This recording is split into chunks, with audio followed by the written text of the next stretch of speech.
And straight out of Sunday school and all that stuff.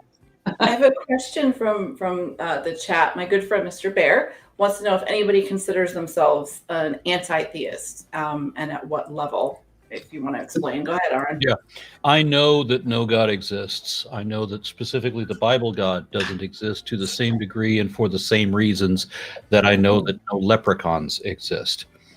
And I've met Christians who would argue that they know that no leprechauns exist for the same reasons that I know their God doesn't exist. One is that there's no evidence of them, and that's enough for them to declare that they know that no leprechauns exist. The lack of evidence is enough for them to declare that knowledge. And then second, they know that no leprechauns exist because everything we hear about leprechauns is impossible and obviously fictitious. So my knowledge that their God doesn't exist is approved apparently by their own logic. Let me ask this question real fast. Being the rookie in this group, what is the definition of anti-theism? Yeah, the definition of anti-theist is that you have atheist, which literally means just that you do not believe. There are some people who want to say that disbelief means not just that you don't believe it, it means that you believe that it's in the negative, that you have a belief in the negative. I don't know why they have to turn a non-belief into a belief, why they have to make unbelievers into believers, but there are people who argue this. Yeah. I just posted a thing on my blog about this yesterday. And so they said there's a few people who want to say that atheists are the ones who take a hard position that there is no God. But what it comes down to is when you ask the question, do you believe in God? Yes equals theist, no equals atheist. Now, within the atheist category, if you add, people will say that they don't have a belief that there's not a God either, because you always have those kind of philosophers who want to come on, to try to twist things around some way. They fall into the atheist category of, the agnostic category of atheist, and those who have a positive belief that there is no God fall into the antitheist category of atheist. Wait, say that last part again. Say that last part again. Yeah, so if you have a belief that no God exists, one of a few different words for that is antitheist. Okay. Antitheist also carries another connotation that was expressed by Christopher Hitchens, that it's not that you're against God, all gods, you're against religion, all religions, and that means they're clergy as well. Okay. Yeah, I have understanding of antitheism. Like the way that I understand it is that if you were describing agnostic atheist, if you have a positive belief that no God exists, that would be like Gnostic atheism, and if you're adamantly opposed to organized religion, that would be anti-theism. The way that Christopher Hitchens clarified that definition, that would be correct. Originally, anti-theist was just that you had a positive belief that there is no God. Hitchens sort of changed that definition by saying that it's not just that you disbelieve in God, but you're anti-religion, you're anti-clergy, and all of it. That's what I thought. I thought anti-theism was kind of this belief that religion is bad, that it's a poison. Yeah, and my position, the way I've always expressed it, is that I think that historically religion has been a net negative against humanity. Right. So that is that's a part of anti-theism. It's an interpretation. I don't want to say that one or the other is correct. Okay. People have used anti-theist as a hard belief that there is no God, and people have used anti-theist to mean that they object to religion entirely. And there was a guy named Matthias Knudsen who was the first person ever to declare himself to be an atheist. And he said that he recognized that atheist just meant that you don't believe in God, but he also created what he called another religion, and I can't remember what he called it. It was something having to do with conscientarians. And this new religion also proposed that gods do not exist. And so he considered that a religious position, that you believe that no gods exist. That was a religious position? In 1600s, yeah. Huh. Yeah, whenever Europe in the 1600s and declaring yourself an atheist, that's a badass. Yeah. Dark Matter, you want to say something?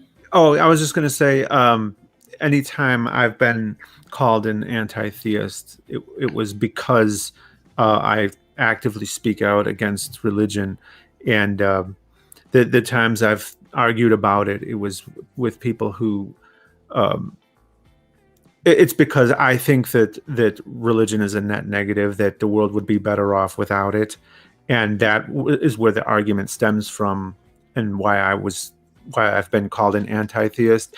I've usually always associated with the label atheist, but technically I would be considered an anti-theist. It's just I hesitate to say that openly because people so often conflate that as being like a bigoted thing, like I'm bigoted against religious people or something like that, when really that's not the case at all. My problem is more with the belief system, not with the people. Yeah. That's why I don't like the word anti-theist as opposed to antitheism, because it sounds like you're opposed to the person, and I don't like the label either for that reason. So you're not against the individual anti-theist. I understand. You are the individual who's against theism. In terms of when I'm trying to communicate what I'm about to the common person, they're not going to catch the nuance. They're simply going to be put off by the terminology. Right. And People don't catch nuance? What is this news? John,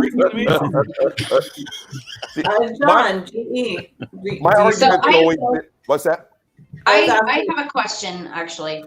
So, if religion is considered, for the most part, historically a net negative, do you think that there are some people that do actually need religion to feel like they have a base of morality? And I asked this question because my mother was Catholic. She passed almost 7 years ago now, and but before she passed, I told her that I had started that I'd become involved with FFRF, and I'd written about it or started to write for it, things like that, and that I was an atheist. And she was literally the only person I told in my family. And she told me at that point that she didn't believe in the Bible, that she thought that a lot of people in Catholicism, a lot of people in her church, a lot of the way she was raised, she went from kindergarten, Catholic school, all the way up to high school, got married at 17. I'm the last of 6 kids. So she was very, very Catholic. And she told me that she was actually agnostic. She said she didn't really believe that the Bible was literal. She told me personally that she thought I wouldn't go to hell because I was a good person. She said the God that I want to believe in would never send you to hell. But she considered herself Catholic because she liked going to church. She liked her friends at church. She liked, the community aspect of it. And so she would still be considered somebody who was religious, even though privately she told me she was technically agnostic, without using that word in particular. And then a piece that I just wrote actually for FFRF most recently, I had that in mind, but I also had my neighbors in mind who are super Mormon, like couldn't be more Mormon, but have never mentioned it. They've brought us flowers from their garden and other things like that. Same thing. I had another neighbor that had mowed our lawn because he'd known that my husband had had cancer at one point and was afraid that he might have been sick, and so he mowed our lawn without asking. And these are just really good people. And so while I do think that religion has caused a lot of harm, I still have a soft spot for those people, obviously for my mom, but for my neighbors and things like that, where I don't see that religion necessarily makes people shitty. I think that people take a shitty belief system and are still good in spite of it. And so I don't know that I would ever be able to 100% say that I am completely anti-religion or anti-theism, but I'm wondering what the other people's thoughts on that are. The way I see it, to me, religion is like alcohol or drugs. It simply turns you into more of what you already are. When you go to your company Christmas party and the person you share a cubicle with is 10 drinks past sobriety, and they call you, a nigger, a slut, or whatever, and you get back to work on Monday, you're like, that was the alcohol talking. That wasn't really me. Like, no, that was you. You're really an asshole. Your alcohol gave you permission to say what you finally felt. And to me, religion is nothing more. And I've told people this before. Religion is nothing more than the worship of your own ego. Because do you ever notice how you and your God, you agree on everything, including the stuff that you disagree with? And so if you already think gay people are faggots, guess what? So does your God. And so it's like, Do I think religion is a kind of a net negative? I'm kind of a 49-51. But if you really want to know who someone actually is, kind of ask them who their God. One of my friends is actually very religious, but her God thinks gay people should get married, thinks gay people should be allowed to adopt kids, thinks women should be able to choose what they do with their own reproductive issues. Her God is a great fucking, and she calls herself a Christian. So I'm like, if Christianity was, let's call her Beverly, if Christianity is what Beverly believed in, my whole Twitter feed would be what goes good on pizza. I think Ewan McGregor is hot as shit, and stupid thought questions. But again, religion is nothing more than who you are on alcohol. And so, like, your mom's is talking about, I don't think you're gonna go to hell and all. That's her God, because that's her. And I hope I'm not stepping on any toes when I say that. My friend Beverly, she thinks gay people are just as equal as everyone else. Shocking, so does her God. So it just, to me, your God is nothing more than your ego. And it's just you when you're drunk. That to me is what religion is. Eventually, that's what I titled the piece, was a God made in man's image, because I felt like people were taking their religion and morphing it into their own morals, but it's almost like they didn't feel like they could have a sense of morality or ethics without that kind of baseline. Like, it was kind of scary to not have that parachute or that thing to anchor it. But in reality, you knew that it was coming from them and not their belief systems. It's kind of like the flip. Go ahead. Sorry. Oh, I was just going to say, just like with Catholicism, my mom was very, very accepting of a cousin, her nephew that turned out to be gay.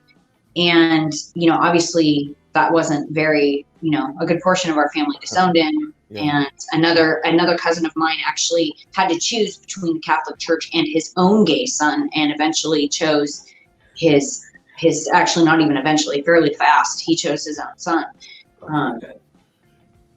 But I don't think you can. I just wrote this evening another article that I'm working on, that one of the things that I detest about religion is how it severs these relationships, even with your own children, even to justify the estrangement or death of your own children over what is effectively a magic imaginary friend. Yep. Aaron, you would be the guy to ask about this. And before I do, I'll tell you what I think too. It's the argument that religion had to have some kind of evolutionary benefit to be so universal throughout the world and long lasting, and I think that it probably did long ago when tribes needed that cohesion for safety and numbers and everything. But as we progressed, it became like a vestigial organ. It became, kind of obsolete. And so that's my thinking on the matter. But what do you think? Do you think religion had an evolutionary benefit that is kind of obsolete now? Right. I was asking Aaron. Okay. Since he's the evolution guy. Yeah, you said Aaron, so it threw me off. Aaron. Sorry. There's been a lot written about people adopting religion through evolutionary mechanisms, that through natural selection, if you make the assumption that the grass is moving because it's just the wind and nothing to worry about, then what happens if the grass is moving because there's a tiger in it? That sort of thing. And I would say that there's a very strong selective pressure when you have a religious system that is set up to kill the infidel on the word of one or two witnesses. Mm-hmm. It won't be many generations at all before all of the critical thinkers are eliminated from that population, if those are the people that are in power. And very often they find their way to be in power because they evoke the emotions and the lowest common denominator of people. So it's very hard to overcome that. When does the intellectual perspective ever beat out mob mentality? G, we didn't hear from you about it. Do you consider yourself an anti-theist at all? Well, considering the discussion on definitions, I definitely think that religion's harmful, and that the influence that religion has on people as individuals as well as societies is ultimately not beneficial for the progression of like the human race.